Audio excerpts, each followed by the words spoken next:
Bé, com cada 15 d'octubre acostumem a venir sempre a honorar la figura del president Lluís Companys, del que fou president de la Generalitat de Catalunya en una època molt difícil per al nostre país,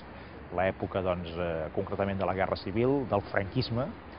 i aquesta manera de recordar la figura del president Companys també, d'una forma o d'una altra, relliga la història de Catalunya amb el seu present i amb el seu futur. Catalunya no és un invent que hagi sortit d'una Constitució, sinó que és una realitat històrica de fa 1000 anys. Durant aquests 1000 anys hi ha hagut èpoques de tot, èpoques més bones, èpoques realment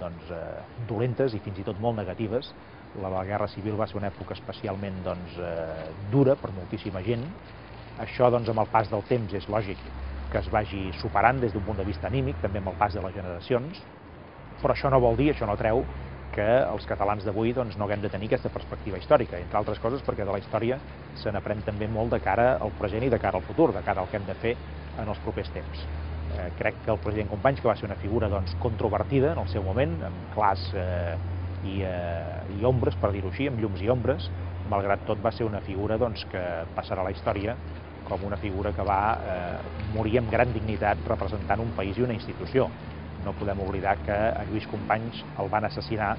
d'una manera brutal simplement per haver estat un catalanista i per haver estat president de Catalunya, president de la Generalitat de Catalunya. Això,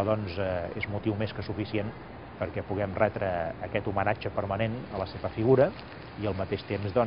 demanar que totes aquelles persones, d'un costat i d'un altre, que van patir les conseqüències d'una guerra fratricida com aquella, puguin tenir la reparació moral que en aquest moment s'està intentant, per exemple, a través de la llei de la memòria històrica, que serà una llei que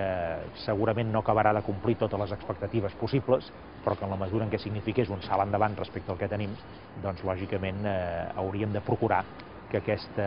reparació històrica fos ben present i ben viva també en les generacions presents.